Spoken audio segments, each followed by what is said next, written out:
Hello and welcome to a new episode of the Seriously in Business podcast. I'm so thrilled to have you. We are now back to regular scheduling. For those of you who have wondered where I've been, you might have seen my previous episode, which was pretty much just letting you know that I'm pregnant now and I was totally flat out tired for the first 3 months. So I am now back. I'm sharing some exciting content with you and I'm excited to get back into it. Already got an incredible interview lined up for next week, but for this week, I wanted to talk to you all about Instagram and mainly what you can do to help people when they first come across your page to actually hit that follow button, and what you can do design-wise to make that happen. So how can you make sure that they're getting the right first impression, they're getting the right idea of what you do, and they're actually interested and intrigued enough to hit follow so that you can then begin to form a relationship, begin to connect with them, and begin to sell with them through that platform. So let's get into it.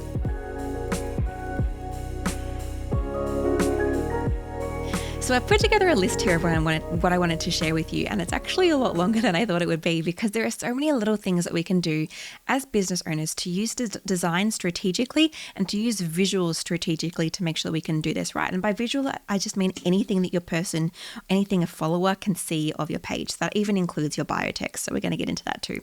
But I want you to stay listening until the very end because I'm going to let you know, I guess, a trick or a hack or the reason that my grid isn't actually laid out in the way that I would recommend to you. And I'll show you a few different ways you can lay out your grid and what you can do around that. If you're listening to the podcast version of this, please know that there is a visual version as well on YouTube, which will be helpful a tiny bit for this episode. But if you're listening to the podcast, you will still get pretty much the same amount out of it. You just have some visual examples on the screen if you watch on YouTube. So hi to both platforms.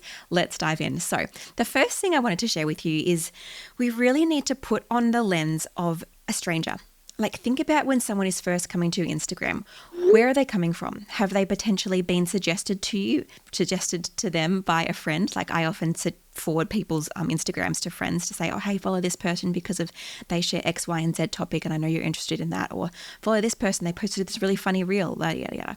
And so you think about, how is someone coming across you? Are they getting shared to you by a friend? Have they been recommended your reel? Have they been recommended something for you in like the suggested page?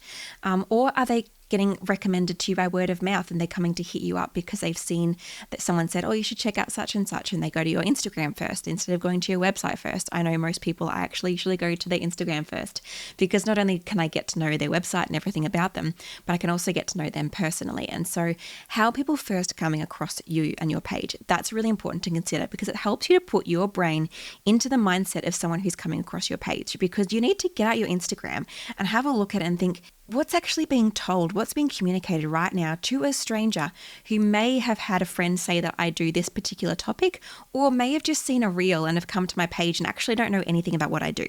So that's the first thing I want to make sure that you're really considering is when someone comes to your page, is it clear what you do? Is it clear what you do? Is it clear who you serve? But in particular, is it clear pretty much what they can get out of following you? Do they have a reason to follow you? So for you, yourself as a business owner, you need to be clear of that. If you are someone who sells jewelry, you want to make sure that it's really clear what kind of jewelry you sell, where you sell it to, the kind of products it's made out of, and what your values are. Or if you are a coach, you want to make it clear the kind of coaching that you do, the kind of stuff that you share. Like if you're a business coach, are you really focused on marketing? Or are you really focused on finances? Is that clear on your page? Really thinking through, what is it really clear what I do when someone follows my page? And so there's two main ways you can do this. The first way is in your bio, which we'll chat about in a moment. But the other way, which I don't think people think about enough, is through your Instagram posts. When someone comes to your Instagram, they're probably not going to look through and scroll through all your posts. The first thing they're going to see is your grid. And while we want to think about having a pretty grid, which again, we're going to talk about soon, what you really need to make sure of is that when someone sees your page, is it really clear what you actually do? Like, do the posts make that clear? And the best way you can do that, if you're looking at my screen now, you'll see an example of this, is just by making sure that your text is large and what you're sharing is obvious. So for me, I decided to challenge myself and I took a screenshot of my Instagram. If you're listening to the podcast, feel free to have a look at my Instagram, a screenshot of my Instagram as it stands as I'm recording this, because I wanted to see if I'm doing if I'm practicing what I'm preaching, I guess. And so this one here, I've done quite large text and it says, need your designs done for you. I think that makes it really clear that this is a post around having my design team do some graphics for you. Or this one here next to it says Canva AI Magic Updates. really, really clear again. There's some that aren't quite so clear. Some of them are graphics that I haven't done myself. I've been posting from someone else. Or some of them, for example, this one down here, all you can see is free entry and the date. And that's not really a great thing. I should have written studio launch party. That would have been a much better thing to write for that piece of text there.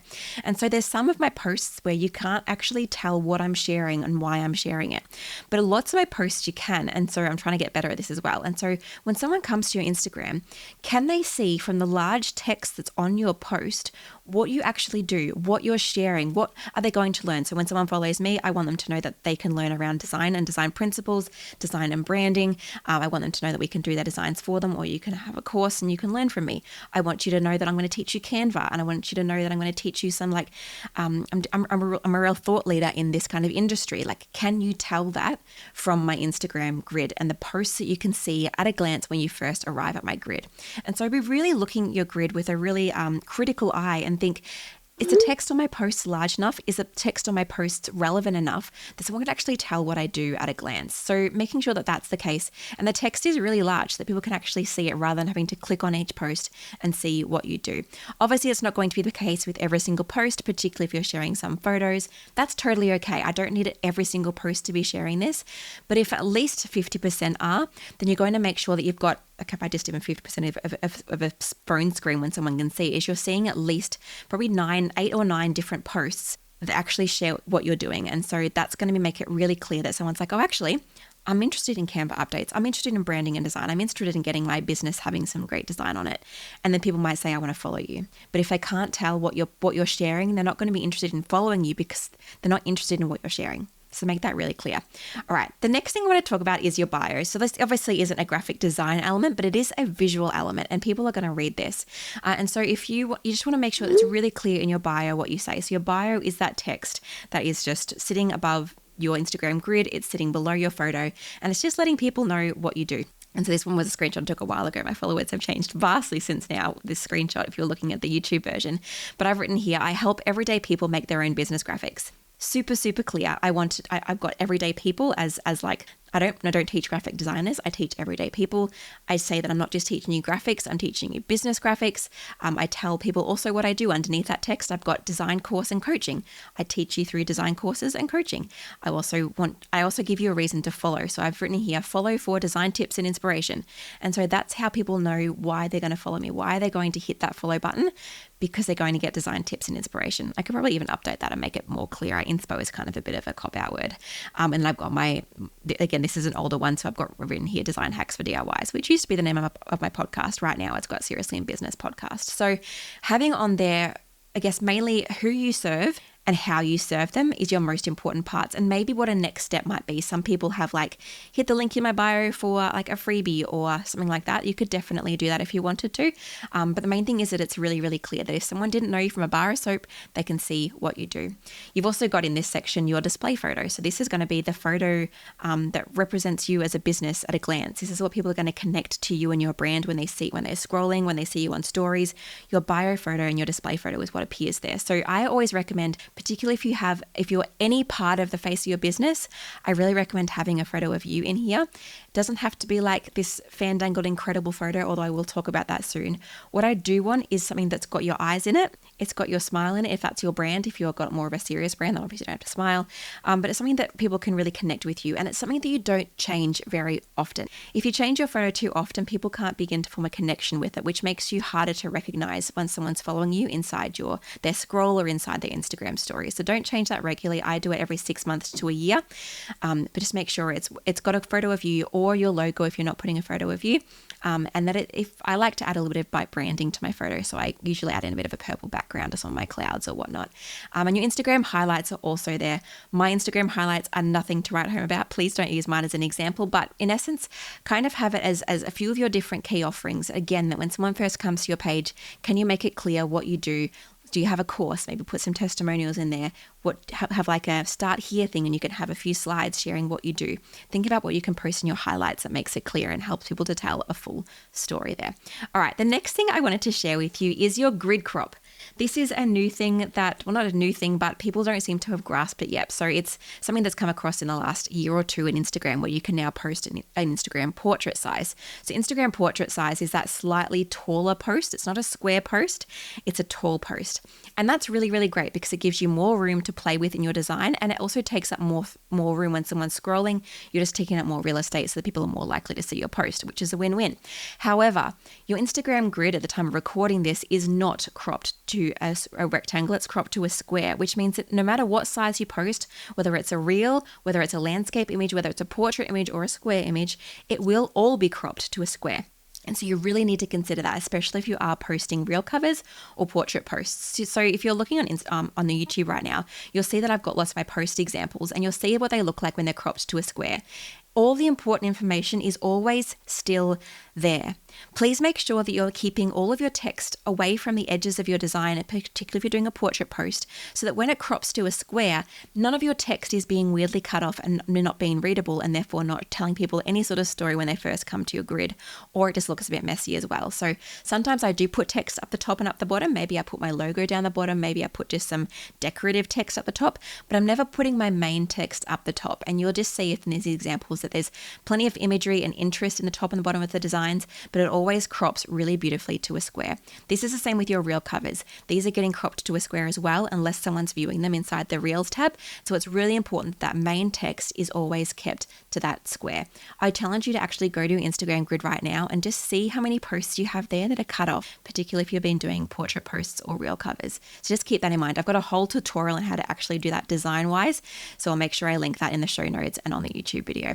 All right, the next thing to think about is photography. Now, you don't have to have a professional photographer. However, if you do have the budget for that, I highly, highly recommend it. Highly recommend it. Even if you just book in a photographer, a lot of photographers that I know do like what's called headshot days, where you go along to a day where they're doing a lot of different people and you get about 10 to 20 photos from them.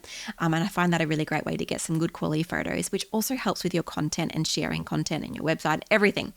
But in essence, if you have dodgy imagery in your Instagram grid, it doesn't look professional. When it doesn't look professional, it doesn't look like something that people want to actually follow as a business. Like, I don't care what my friends' posts look like. They can have like dodgy looking photos. That's fine. I follow them because I know them as a person.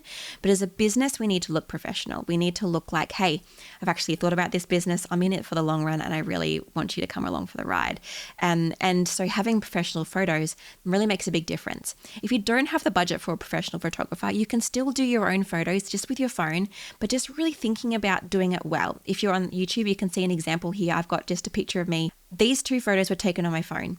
This one here is far better than this one here. So for those of you who are listening, I've got a version that's taken of myself. It's way too close up. It's got bad lighting. It hasn't been taken facing towards a window where there's natural lighting on my face. There's odd shadows. I haven't cleaned my phone screen lens, my phone camera lens. It's just a bit mucky and dirty from using your phone, your hand oils, your face oils, or get over it, make it blurry. So whenever you're taking a photo with your phone, always clean it. You just need to use your shirt. You don't need to use like a special cleaner. Just clean the lens and just check it's not blurry or it's not catching the light in weird ways. So just making sure it's really clear. Make sure you're facing towards the window. Make sure there's natural light. Unless you're like desperate to post a photo, don't take a photo at nighttime. Take it during the daytime, unless you're doing night photography or something, obviously. If it's a photo of you, make sure you take it in natural light, or that you have a really good lighting system, obviously. And then even if you can, editing your photo. I love using what's called Adobe Lightroom.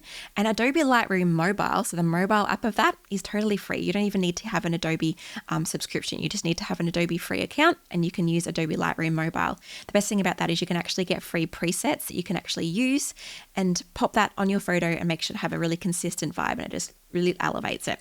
So that's really, really great. Just editing your photos, taking them in good light, making sure that you're not too close to the camera. And if you want to take it a step further, even editing it inside CANVA. So maybe cutting out the background and using your branding photos or your branding colors or your branding elements in the background. And then lastly, if you can afford it, getting a professional photographer in, whether it's just for a headshot day and doing a few photos, or whether like me, you've gone and got a whole suite of photos you can use for the coming almost like mine I'm hoping to use. It's nearly been a year since I got mine, so I'm hoping to use mine phone for at least another year, and then I'll go and get some more photos. And I'm still only ever used about an eighth of the photos that I got. So I've got so much content and photos there I can use for my business, my brand. So having quality photos is really important. Next up is clear branding. So if you've actually sat through and worked out your branding, you've listened to my podcasts, you've watched my videos, or you've done my course, you'll know that clear branding is really important because it helps people to connect with your brand, helps you to really portray the right message, and it helps you to create loyalty and professionalism in your brand. And so making sure on your Instagram grid, there's clear branding. Are you using all of your brand colors all the time? Are you using your brand fonts all the time? Are you using your brand photos all the time? Are you using your brand elements, your style, everything? Because that's going to help you to look professional. It helps you look considered and thought through and like you're in this business for the long run, and that it's really predictable of what's coming so that people can be like, this is a long run, the business in it for the long run. I'm really interested in working with them. They can actually see that there's something there for them because it's not just a haphazard side hustle that you're not committed to. You can be a side hustle, but you can look professional at the same time. So these are some examples of my students you'll see on the screen here for YouTube. These grids aren't particularly structured, which I want to show you in a moment, but they are still professional because there is that consistency in the way it looks. And these photos here for Louise, they're just like phone photos, but they still look nice. They're not just like really dark, yucky photos. So amazing. The next thing I want to talk to you about is how to lay out your grid. And this is where I want to let you know that I don't do what I recommend here. I don't do the right way, in my opinion, because I don't think it's practical. I'm going to share with you through why that is at the moment. So you'll see here, if you're watching on YouTube, there is 4 different ways that I recommend you can lay out your Instagram grid. One is the puzzle, one is alternate, one is rhythmic, and one is random. I recommend rhythmic, I do alternate, and puzzle and random are not recommended at all in my opinion. So alternate is what I do. Alternate is where you are literally alternating the look of your Instagram images. So for example, in the old days, I used to do hot pink and white. And so one post would be hot pink, the next post would have a white base, the next post would have a hot pink base, and it would just go on and on and on and just repeat itself like that. And that was really great in terms of it just helped me to create a really consistent looking grid. But I think it actually looked a little bit too structured. It looked a little bit too rigid. Now what I do is a 4 alternating pattern. So I do a peach post, a blue post, an orange post, and a purple post. And then I repeat that: peach, blue, orange, purple, peach, blue, orange, purple. Now, the reason I don't recommend this is, one, it can look too rigid, which some people don't like. But the main reason is really just the impracticalities around it. It's this idea that I can't schedule my posts in advance. If I want to schedule a whole month's worth of content, but then tomorrow I get this really great idea of, actually, I want to do a post about unicorns tomorrow. I have to rejig my entire post schedule to make sure that it still fits the color order instead of just being able to post it. And so that's why I don't recommend this one. It just gets too rigid, that it doesn't allow planning, and it also doesn't allow flexibility. The next one that I don't recommend is puzzle. Puzzle is this idea that all the different posts are connecting with each other. This looks really aesthetic, but it's not practical, again, because of the scheduling thing. And also because as a follower, if you see this version here, it's just got the edge of a photo of a tree, and I think this is their website address. I don't want to look at that as a follower. I want to look at content that's really clear. It's content that's been thought through, content that actually is interesting and going to add value to my life as a follower. And so having puzzle posts often can mean that some of your posts actually aren't very interesting or great to look at. Puzzle posts can be really great every single post, but it also just means you need to plan way too far in advance. And I just don't find that practical as an everyday business owner who actually has a life. The times where I do recommend it is an Instagram pinned puzzle post where you might put 3 images together that are connected and share them. And you might post them all together at once, and you might pin them to the top of your Instagram grid. I do this quite regularly. I've got a whole YouTube tutorial about how to make this. And I just find it a really great way to kind of create buzz and a bit of interest of like, Jacqui's doing something new. Let's have a look at that. But I don't do it for every single post. All right, the next one I don't recommend is random. This is where you're just posting whatever the heck you want. This can work as a business, but I don't think it shares professionalism. I don't think it shares consistency. And I don't think it's really clear what you do when it's random. People can't get a good idea of your brand. People can't get a good idea of what you do. They can't recognize you in the Instagram scroll. All these things. I could go on for ages and ages. But if you have a personal page, by all means do random. But as a business, I really think it's not ideal for us to do random.